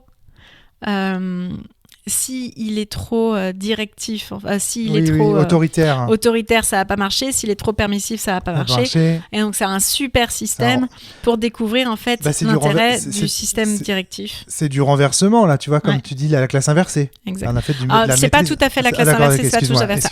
Mais on est vraiment dans du freinet, tu vois, où l'enfant va pouvoir avoir un espace sur lequel il va pouvoir déterminer en fait comment ça se passe dans les espaces, avec à la fin de la semaine on fait le point sur qu'est-ce qui va ou pas dans ce qu'on a mis en place, etc. Bref, et moi en fait j'ai autre chose à... J'ai voulu faire le malin en sortant un terme technique, Jérémy, je me suis fait corriger. Je me suis fait corriger, c'est un peu autoritaire. Mais je suis pas très bien, Jérémy. Non, puisque on est dans un style... On a passé dans la cellule devant tout le monde. On est passé pour un Asbrock devant Dana Summer, pour ceux qu'on en rêve. Moi, ça me fait aussi beaucoup penser à la théorie de l'attachement. Je sais pas ce que vous en connaissez. Ah non, vas-y, raconte. Enfin, j'ai dû entendre déjà. En gros, c'est selon la relation que l'enfant il a à l'adulte, en fait, il va avoir... des façons de s'attacher en fait à l'adulte et d'avoir une relation plus ou moins sécurisante avec l'adulte. L'enfant qui se sent bien avec l'adulte, il a une relation dite sécure. Ah oui, d'accord, ok. Mais il y a des types plus compliqués d'attachement, notamment pour des enfants qui ont été élevés dans des trucs un peu compliqués, notamment l'ambivalent, l'évitant ou le désorganisé. Alors, il faut que tu expliques tout ça. Alors, l'ambivalent... en gros, alors je vais utiliser mes termes à moi, d'accord. Et puis là, j'avoue que je sais, je connais pour l'avoir étudié, mais j'avoue que je ne sais plus les termes précisément à quoi ça renvoie. Alors, l'ambivalent, en gros, c'est l'enfant qui, au début, va être adorable, il va tester le cadre d'une façon régulière et très forte pour savoir si, même quand il fait des conneries, tu restes avec lui quoi qu'il arrive. Ah d'accord, ok. L'évitant... Tester la solidité de la relation avec toi. Limites, l'évitant, tout est dans le titre en fait. Il n'a pas confiance à l'adulte, il sait que l'adulte le lâchera et en fait il est mieux sans l'adulte, donc en fait il va s'arranger pour ne pas être en contact avec l'adulte. Et si l'adulte essaye d'être genre un adulte un peu care, un peu sympa avec lui, en fait ça va le mettre mal à l'aise, l'insécure évitant. D'accord. Donc en fait vous allez lui faire du mal en faisant ça alors que vous voulez lui faire du bien. Donc en fait, ce qui est horrible à dire, mais pour les insécures évitants, la meilleure posture d'un adulte en fait, c'est le mépris. Alors, pas tout à fait le mépris, mais il faut être cette autorité lointaine et inaccessible. Il faut être disponible. Disponible, mais loin. C'est pas mal. Là, moi, j'aime bien l'idée de cette autorité inaccessible, mais que si tu l'appelles, elle sera là quand même. J'ai l'impression que tu connais ça à la maison, Jérémy, comme ça d'un coup là, non? Non, ça, Ah, ok, je te dis, ça fait partie des trucs que j'ai étudiés, que ça me rappelle des trucs, si. Hein. Et le désorganisé, c'est un mélange des deux, donc c'est les plus compliqués. Hein. C'est à la fois il veut tester le cadre, à la fois il veut que tu sois là, et à la fois il faut que tu dégages. Ah Donc c'est pas facile. facile. Non. Et en fait, quand on va être dans un jeu de rôle, l'idée c'est d'amener l'enfant en fait vers un attachement sécure des personnages qu'il va rencontrer et de comprendre, de lui faire des personnages corrects qu'il va rencontrer et donc d'être assez clair sur quand un personnage va être un méchant pour éviter qu'il s'attache à un méchant et qu'ensuite il se fasse rembrouiller par le méchant ou alors que ce méchant soit assez lointain et voilà qu'en fait ce soit pas gênant et que si il se soit malgré tout attaché au méchant, qu'il y ait toujours le backup du gentil pour te protéger. L'idée, c'est que vraiment, l'enfant, il soit sécure dans ce que vous allez lui proposer dans la fiction. Parce que lui, l'enfant, il n'a pas fini son développement. Et que du coup, en fait, ce qu'il va vivre dans cette petite enfance va avoir beaucoup d'influence sur ce qu'il va vivre après, quand il sera adulte. J'ai pas fini mon développement. Oui, mais tu sais, globalement, tu sais beaucoup plus qu'un enfant de 7 ans qui tu es. Ouais, et tu as mis en place des dispositifs de protection, sauf que l'enfant ne les a pas encore mis en place. Ouais, d'accord, ouais, Est-ce qu'un enfant insécure peut avoir accès aux jeux de rôle, justement ? Moi, je pense qu'au contraire, ça peut être intéressant comme thérapie. Ou comme mise en place de... Parce qu'en fait, on n'est pas insécure toute sa vie. C'est pas un truc, une fois que t'es sécure, t'es sécure. Une fois que t'es insécure, t'es insécure. D'ailleurs, il y a des articles qui sont sortis sur des gens à l'EHPAD qui étaient sécures et qui arrivent à l'EHPAD, dans les EHPAD un peu maltraitants, et qui deviennent insécures, évitants ou ambivalents. Et donc, l'idée, en fait, au contraire, c'est que ça peut être un moyen détourné, un peu plus lointain d'eux. Alors ça dépend on va être très clair, s'il y a une psychose et des trucs comme ça, vous m'évitez ça. Ouais, ça c'est autre chose encore. Mais moi je pense qu'au contraire, c'est une façon pour eux d'extérioriser des choses. C'est comment amener le jeu de telle manière justement que ça pourrait atteindre des objectifs, par exemple, est-ce qu'on met plusieurs personnes insécures ensemble ou au contraire on le prend seul pour travailler la relation adulte ou soignant? Je pense que là on est plus loin du podcast, sur un podcast sur lequel il nous faudrait une psy que je connais d'ailleurs, mais où justement en fait... Pour info, il y a un magazine Santé Mentale de décembre 2025 qui a fait tout un dossier complet sur le jeu de rôle comme outil de soin. Ouais. Donc voilà, et donc c'est pour ça, moi je pense que c'est un jeu de un podcast à part entière. Ouais. Parce que je pense qu'on peut partir très très loin. Moi je pense que c'est un très bon média. D'ailleurs, s'il y a un truc qui est sorti.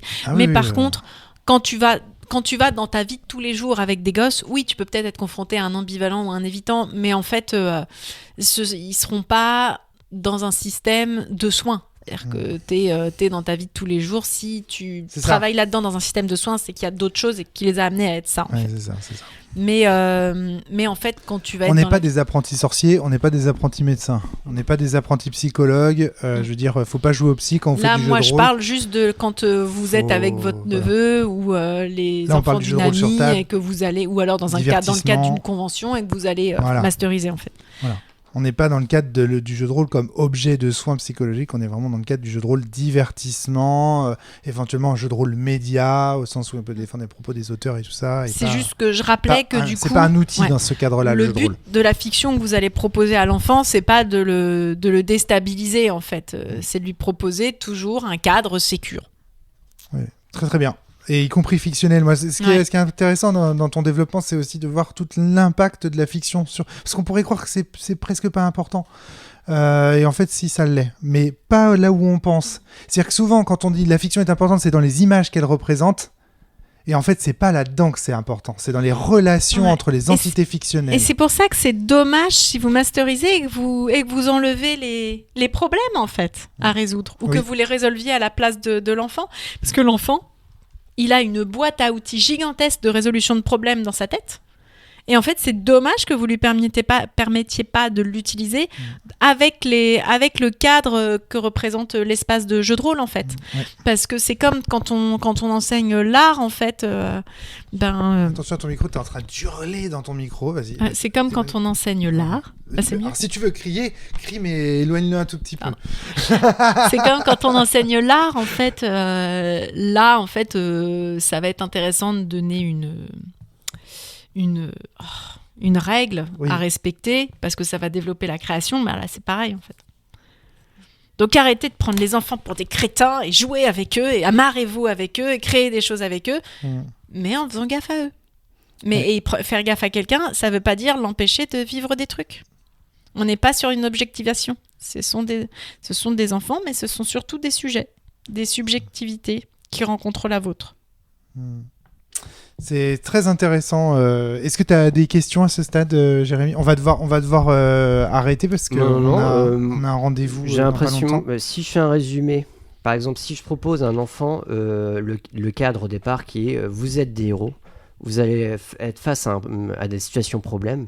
C'est pas le terme que j'utiliserais, mais vous êtes face à des problématiques, à des dangers, quoi que ce soit, et vous allez les résoudre ensemble.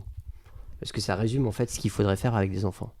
Ouais, et puis ensuite tu leur parles du jeu et de comment ça va être fait dans ce jeu-là. En termes de thème et tout, ok. Ouais, en faisant gaffe dans la fiction, en mettant des petits points sur lesquels ils pourront se rattacher. Tu vois, par exemple, le personnage qui peut popper pour t'aider. Donc moi, ça me rassure, de dire que j'ai pas trop merdé dans mes ateliers, en fait. Donc tu rappelles, tu as donné comme consigne, enfin comme idée de bien comprendre la notion de contrat social et de bien la poser, de faire beaucoup de propositions qui ne soient pas, en fait, de ne pas être autoritaire dans ses propositions, mais de laisser l'enfant en fait avec une espèce de boîte à outils, faire très attention à la fiction au sens où pour l'enfant elle est très impactante, très importante. Et dans les éléments de fiction, tu as proposé aussi d'ajouter un espèce de mentorat ou un personnage un petit peu sécure pour les enfants. Ne pas considérer les enfants comme des objets de soins, mais aussi les considérer comme des sujets de vie, c'est-à-dire des personnes à part entière. Tu as bien insisté sur le fait de prendre en considération leur maturité et donc de ne pas exposer les enfants évidemment à des choses pour lesquelles ils ne seraient pas prêts. Moi j'ajoute aussi qu'il ne faut pas... Moi j'ai envie de dire... Moi mon propos dans ce podcast ce serait de dire que je ne fais aucune différence, enfin à part effectivement les éléments qu'on a vus ensemble sur la maturité et tout, mais j'ai tendance à vouloir éviter au maximum de faire vraiment des différences entre les enfants et les personnes. En fait, pour moi, les enfants sont juste des personnes dont on a conscience de la fragilité, mais dans le fond, ce sont des personnes. Donc ça, c'est un élément très important pour moi. Et puis, j'ajoute que les questions des représentations sont très importantes aussi quand on joue avec des enfants. Tu dis bien les connaître pour bien mener la partie, bien les connaître pour comprendre quelle est la nature des représentations, comment ils se présentent les choses. Et puis, effectivement, s'ils ont vu des scènes choquantes par rapport à des zombies, pas mobiliser des zombies parce que la représentation sera trop violente. Mais si inversement, les seuls zombies qu'ils ont vus, ce sont des zombies mignons et tout ça, tu peux tout à fait faire un déferlement de zombies dans une ville et ça va les faire marrer. Tu vois, je prends par exemple l'exemple d'Avatar. Il y a un épisode entier où les gens sont atteints par la poulpatose dans la toute la Terre. Et donc c'est vraiment une espèce de simulation de trucs de zombies, sauf que c'est rigolo parce qu'on sait ils sont pas vraiment infectés, ils font semblant pour se libérer, que les poulpes en fait ils sont trop mignons, les poulpes qui les ont. Donc voilà, donc il y a un truc zombie, mais voilà, si tu fais une invasion zombie de ce type-là et que la seule représentation que l'enfant a des zombies, c'est celle d'Avatar dans cet épisode-là, ça va le faire même marrer. Donc le problème de la représentation n'est pas si important que ça. Ce qui compte, c'est de comprendre quel type de représentation l'enfant mobilise. Donc là, pour ça, il faut bien le connaître, pour savoir bien s'adapter. Est-ce que j'ai bien résumé ? Ouais, j'ai un dernier truc à dire, parce que j'ai toujours un dernier truc à dire. Je voudrais parler des violences éducatives ordinaires. Parce qu'on pense toujours aux violences physiques, mais il y a les violences psychologiques et les violences verbales. Et moi, j'ai vu en jeu de rôle beaucoup de violences éducatives ordinaires, telles que la culpabilisation, le chantage, les menaces d'abandon, les cris, les insultes, les moqueries, les humiliations. Dans le jeu de rôle, dans la fiction, ces violences éducatives ordinaires auront beaucoup d'impact si vous faites ça dans la fiction. Donc les faites pas. Ou si vous devez le mettre en place, dites avant, attention, le méchant, c'est un vrai méchant. Là, il va être méchant, mais tu vas pouvoir te défendre. Ou toujours rappeler, t'inquiète, tel personnage va te défendre. Oui, ou alors, justement, c'est l'occasion de parler des violences éducatives ordinaires. Oui, et dans ces cas-là, on en parle avant, comme Harry Potter. Si tu mobilises le méchant, voilà, c'est ça. Si tu mobilises le méchant et tu quelqu'un, tu dis... tu vois, en tant que MJ, tu prends du recul. Tu prends pas du plaisir à tuer non. quelqu'un. Tu vois, tu dis, le méchant prend plaisir, mais toi, en tant que MJ, tu regardes l'enfant et tu fais, oh là là, il est pas gentil. Ouais. Tu vois, tu comprends qu'il y a du recul par rapport à ça. Et puis c'est important aussi je dis pas qu'il faut pas le faire, comme je le dis, c'est avec toujours un backup qui va leur permettre de se mettre en sécurité dans la fiction. Ouais, tout à fait. Les violences éducatives ordinaires, on en voit aussi autour des tables, hein, pas que dans la fiction. Hein.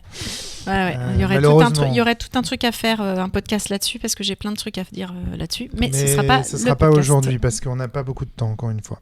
Jérémy, tu avais dernière question? Non, c'est bon pour moi. Ouais. Est-ce que toi, tu as rencontré des problèmes quand tu as joué avec des... Non, parce qu'encore une fois, c'est des cinéastes très petits, et puis je pense que j'ai bien mis le contrat social, enfin j'espère, mais en tout cas les retours des enfants étaient plutôt positifs, dans le sens qu'ils avaient vécu l'histoire, et moi j'aime bien justement que ce soit les enfants qui trouvent... En fait, je vois plus des situations problèmes, et s'ils me proposent une solution, je la valide quasiment, parce qu'ils ont trouvé une solution, et je les pousse aussi des fois à dire, tu peux aider ton camarade si tu veux, pour dire ah ok je peux, comme ça du coup ils peuvent aussi intervenir, et du coup ça leur donne plus de puissance, en disant ensemble on est plus fort face à une situation.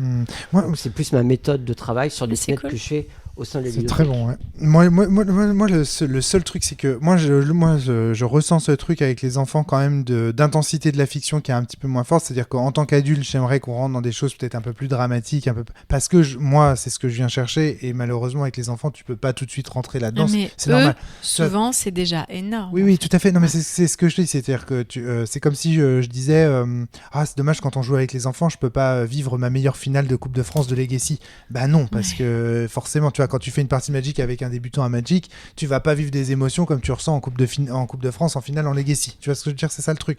C'est que, mais comme moi je pratique le jeu de rôle, et j'aime pratiquer le jeu de rôle depuis très longtemps, et que j'ai envie de vivre des parties intenses, ça peut être parfois frustrant d'avoir des enfants, mais de la même manière que ça peut être parfois frustrant de jouer avec un débutant alors qu'on a envie de faire une partie avec un professionnel. Maintenant, j'ai eu des fous rires avec des gosses en jeu de rôle. Oui. Assez incroyable, parce que en fait, une fois qu'ils sont... Mais c'est pareil dans la relation en général avec eux, hein. Pareil en classe, même tu vois, là, je bosse plus en ordinaire, et j'ai des fous rires de fou avec mes élèves. C'est une fois, en fait, qu'ils sont sécures, tu vas pouvoir...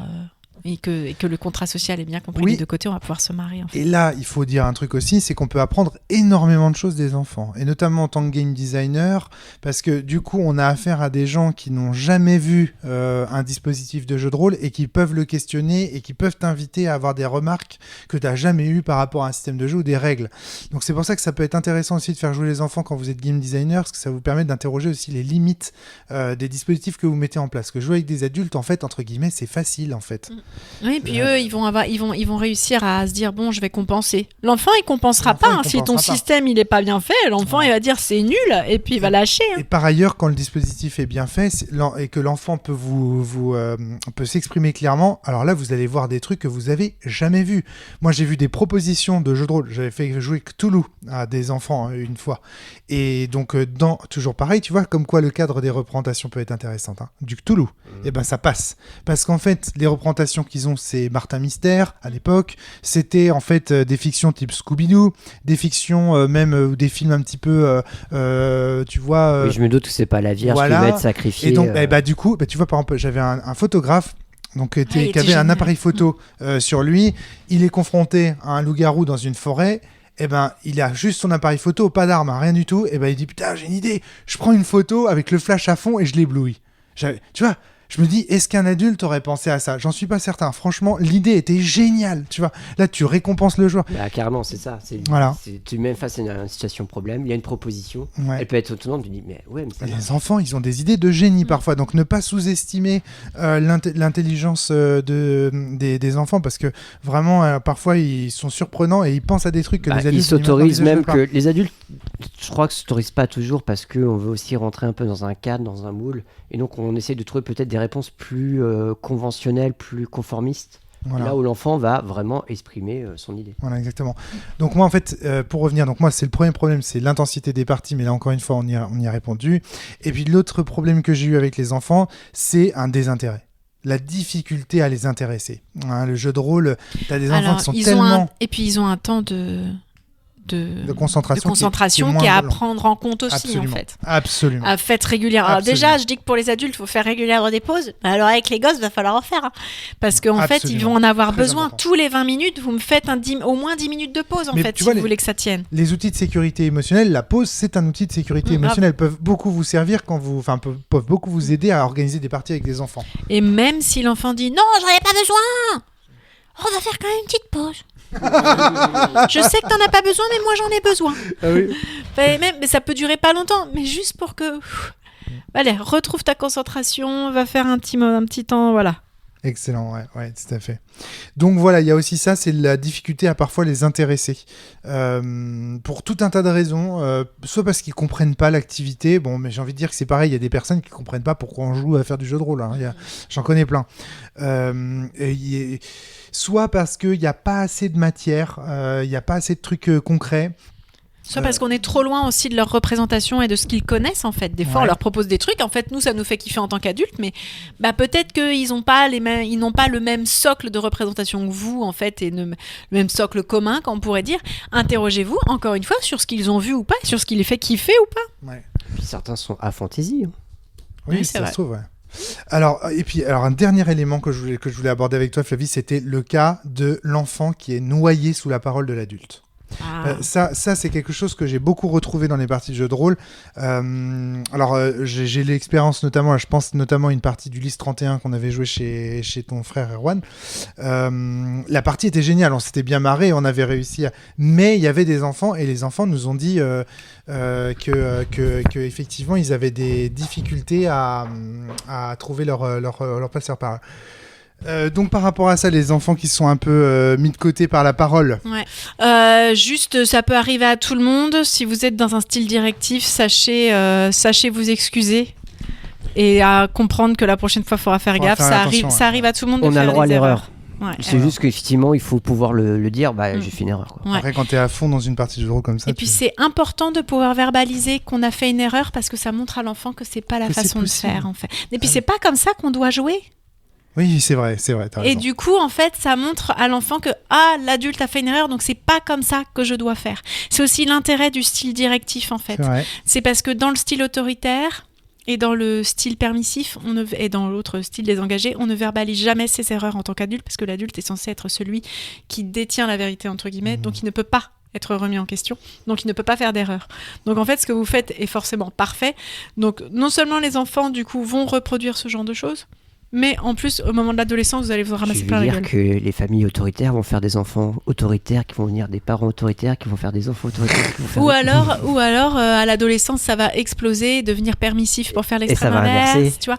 Donc moi, l'idée, c'est vraiment, si ça arrive à tout le monde de faire une erreur en jeu de rôle et de faire une erreur en général et d'avoir... partout dans la vie. Hein. Voilà, et donc dans ces cas-là, on s'excuse quand on est un adulte, même si on a fait une erreur face à un enfant. Très bien, très bien. Eh ben merci beaucoup Flavie pour ce podcast, c'était vraiment très très intéressant. Merci beaucoup. Il y a plein de manières en fait d'aborder ce sujet. Tu as choisi de l'aborder sous le style éducatif, là sous l'aspect de ces différents styles éducatifs, c'est original.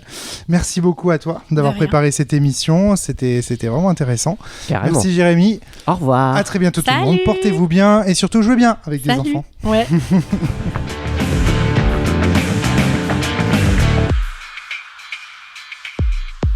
Voilà.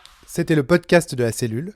S'il vous a plu, n'hésitez pas à le partager sur les réseaux sociaux, à vous abonner. À très bientôt.